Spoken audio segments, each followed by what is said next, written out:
Il n'y a pas beaucoup de représentation de femmes noires qui voyagent seules. Nous, ce qu'on a, on a juste Dora qui voyage seule. Elle a Babouche avec elle. Je m'appelle Mariam, j'ai 26 ans. J'ai voyagé dans une 50aine de pays alors que je suis broke.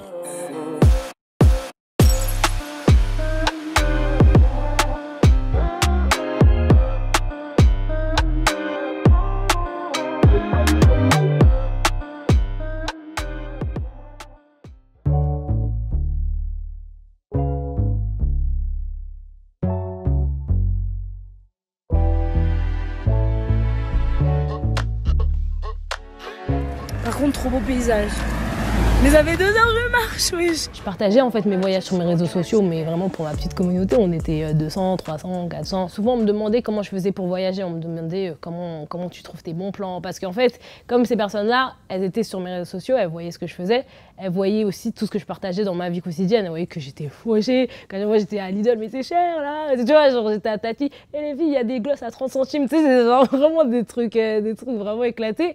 Et après, elles me voyaient à l'autre bout du monde, après avoir dit il y a des glosses à 30 centimes à Lidl, elles disaient mais comment c'est possible, ça concorde pas. Et à partir de là, je me suis dit, purée, en fait, peut-être que c'est moi qui arrive à trouver des bons plans et que les autres n'arrivent pas.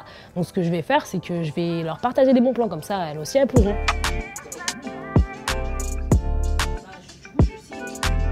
Sur l'univers du voyage, tu vas voir tout le temps les mêmes personnes, des personnes blanches qui ont la quarantaine, qui ont l'air d'avoir de l'argent. Et tu te dis en fait que les voyages c'est pour eux. Alors que en fait les voyages c'est pour tout le monde. C'est une jeune femme noire, musulmane, qui l'assume et qui ne le cache pas. Je pense qu'il y a beaucoup de jeunes filles, ou jeunes femmes, ou même plus vieilles qui s'identifient à elle. C'est pas quelqu'un d'inaccessible, c'est quelqu'un qui est comme moi, que je peux croiser tous les jours et qui fait des trucs de ouf en fait. Souvent on me demandait comment je faisais pour voyager, on me demandait est-ce que j'étais riche, mon père est-ce qu'il était ministre. On aime trop ton compte. Merci.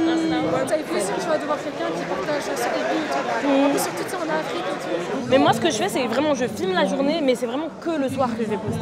Je reçois plein de messages de plein de femmes qui me disent « Ouais, là, je suis en train de préparer mon premier voyage solo, tu m'as grave donné envie, tu m'as grave motivée. » Ou j'en reçois des selfies de meufs qui sont seules à l'autre bout du monde et qui me disent « Ouais, c'est mon premier voyage seul. » Et ça me fait trop plaisir. À la base, je voulais faire avocate quand j'étais plus jeune. Au collège, ma CPE, elle a complètement changé mes vœux. Elle a dit non mais rien à voir, tu devrais faire un bac pro secrétariat. Sauf que quand j'arrive, je me dis mais en fait non, j'aime pas du tout. Et au final, c'était beaucoup trop facile pour moi. Je me suis toujours dit, je vais faire ce que moi je veux faire, ne plus laisser du coup les gens choisir pour moi. Bon, enfin les volcans, on commence à arriver vraiment très haut. J'ai une phrase que je dis souvent, c'est faut surtout pas hésiter, parce qu'en fait quand j'hésite pas, bah ça marche toujours. Si je veux faire un truc, je vais tester, et si ça marche pas, bah ça marche pas, mais au moins j'aurais tenté. Et pour l'instant, ça va.